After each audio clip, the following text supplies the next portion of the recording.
Bismillahirrahmanirrahim. Assalamualaikum warahmatullahi wabarakatuh. Innal hamdalillah nahmaduhu wa nasta'inuhu wa nastaghfiruh wa na'udzu billahi min shururi anfusina wa sayyiati a'malina. May yahdihillahu fala mudhillalah wa may yudlil fala hadiyalah. Asyhadu an la ilaha illallah wa asyhadu anna Muhammadan 'abduhu wa rasuluh. Allahumma shalli wa sallim ala sayyidina Muhammadin wa ala alihi wa ashabihi wa man tabi'ahum bi ihsanin ila yaumiddin. Syukur alhamdulillah kita bisa berjumpa lagi di channel ini. Shalawat dan salam selalu dan tetap tercurahkan kepada junjungan kita Nabi besar Muhammad sallallahu alaihi wasallam. Allahumma sholli ala sayyidina Muhammad wa ala ali sayyidina Muhammad. Harapan dan doa saya semoga saudaraku semuanya yang menonton video ini selalu diberikan kesehatan, dilapangkan rezekinya, diampuni dosa-dosanya, dan dipanjangkan umurnya. Amin ya rabbal alamin. Sahabat beriman yang dirahmati Allah, setiap manusia tidak akan luput dari dosa, entah itu besar atau kecil. Hanya saja agar dosa yang diperbuat bisa diampuni Allah Subhanahu wa ta'ala adalah salah satunya yaitu dengan berdoa.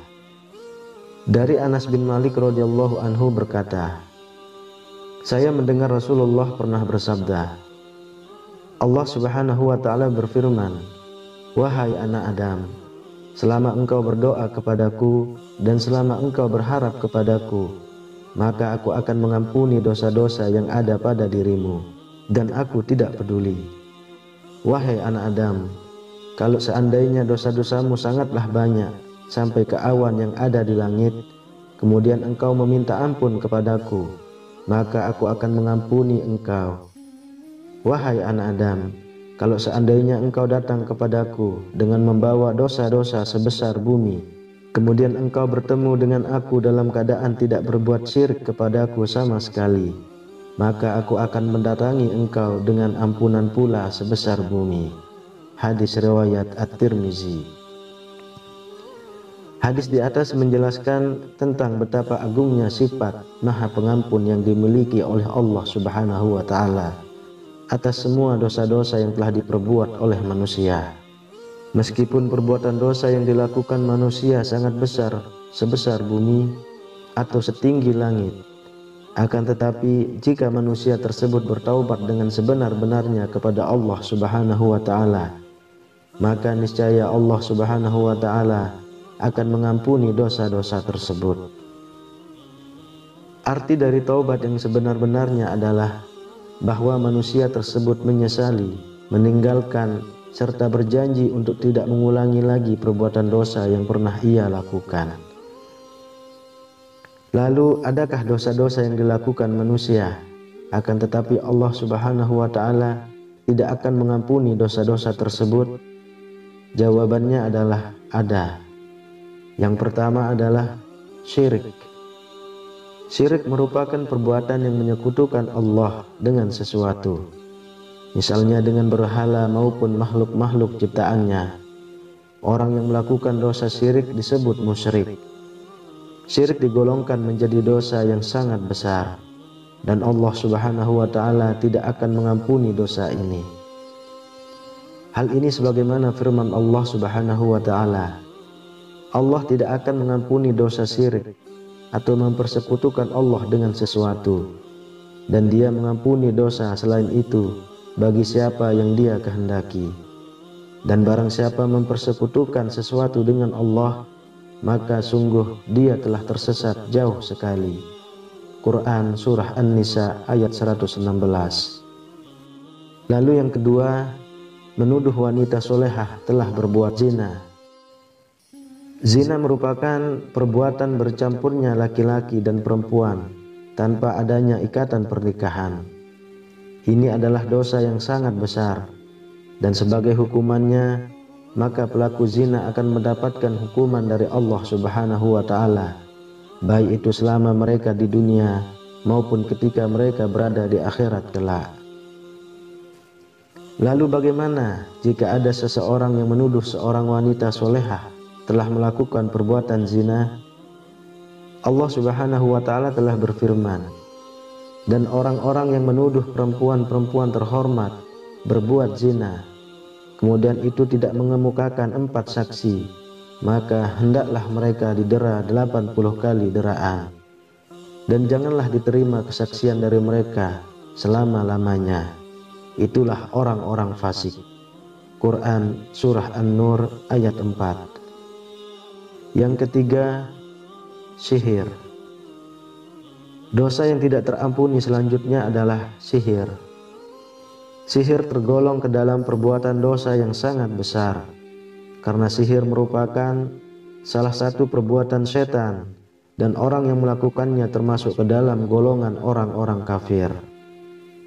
Allah Subhanahu wa Ta'ala berfirman, dan mereka mengikuti apa yang dibaca oleh setan-setan pada masa kerajaan Sulaiman, dan mereka mengatakan bahwa Sulaiman itu mengerjakan sihir. Padahal Sulaiman tidak kafir, tidak mengerjakan sihir. Hanya setan-setanlah yang kafir mengerjakan sihir. Mereka mengajarkan sihir kepada manusia, dan apa yang diturunkan kepada 2 orang malaikat di negeri Babil, yaitu Harut dan Marut. Sedang keduanya tidak mengajarkan sesuatu kepada seorang pun sebelum mengatakan, sesungguhnya kami hanya cobaan bagimu, sebab itu janganlah kamu kafir. Maka mereka mempelajari dari kedua malaikat itu apa yang dengan sihir itu. Mereka dapat menceraikan antara seorang suami dengan istrinya, dan mereka itu ahli sihir, tidak memberikan mudarat dengan sihirnya kepada seorang pun kecuali dengan izin Allah. Dan mereka mempelajari sesuatu yang tidak memberi mudarat kepadanya dan tidak memberi manfaat. Sesungguhnya mereka telah meyakini bahwa barang siapa yang menukarnya kitab Allah dengan sihir itu, tiadalah baginya keuntungan di akhirat, dan amat jahatlah perbuatan mereka menjual dirinya dengan sihir kalau mereka mengetahui. Quran Surah Al-Baqarah ayat 102. Lalu yang keempat, membunuh jiwa yang Allah haramkan kecuali dengan hak. Maksudnya adalah manusia baik itu muslim maupun non-muslim haram untuk dibunuh tanpa adanya alasan yang dibenarkan oleh syariat. Hal ini sebagaimana firman Allah Subhanahu wa Ta'ala, dan janganlah kamu membunuh jiwa yang diharamkan Allah untuk membunuhnya kecuali dengan suatu sebab yang benar. Quran Surah Al-An'am ayat 151. Barang siapa yang membunuh seorang manusia bukan karena orang itu membunuh orang lain, atau bukan karena membuat kerusakan di muka bumi, maka seakan-akan dia telah membunuh manusia seluruhnya. Quran Surah Al-Ma'idah ayat 32. Yang kelima adalah memakan harta anak-anak yatim.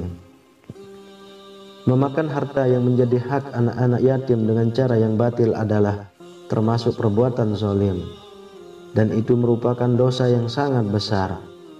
Hal ini sebagaimana firman Allah Subhanahu wa Ta'ala, dan berikanlah kepada anak-anak yatim itu harta-harta mereka, dan janganlah kalian mengganti yang buruk dengan yang baik. Jangan mencampurkan harta mereka ke dalam harta kalian. Sesungguhnya perbuatan itu merupakan dosa yang besar. Quran Surah An-Nisa ayat 2. Sesungguhnya orang-orang yang memakan harta anak yatim secara zalim, sebenarnya mereka itu menelan api sepenuh perutnya, dan mereka akan masuk ke dalam api yang menyala-nyala, yaitu neraka. Quran Surah An-Nisa ayat 10. Kemudian yang keenam, meninggalkan peperangan atau jihad. Para ulama telah sepakat bahwa meninggalkan medan peperangan, jihad adalah salah satu bentuk perbuatan dosa besar.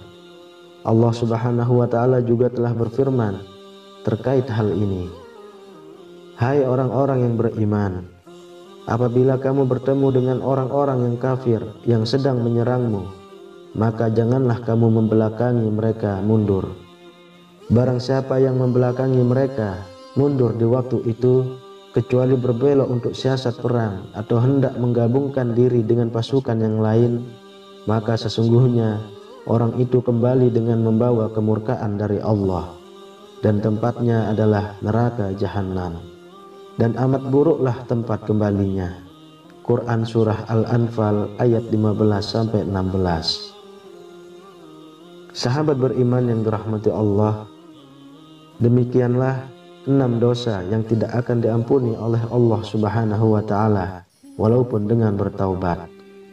Semoga kita semuanya dijauhkan dari perbuatan-perbuatan dosa tersebut, dan semoga kita dapat menjadi hamba-hambanya yang selalu beriman. Amin ya rabbal alamin. Wallahu a'lam bissawab. Demikian yang bisa saya bagikan, semoga bermanfaat untuk kita semua. Assalamualaikum warahmatullahi wabarakatuh.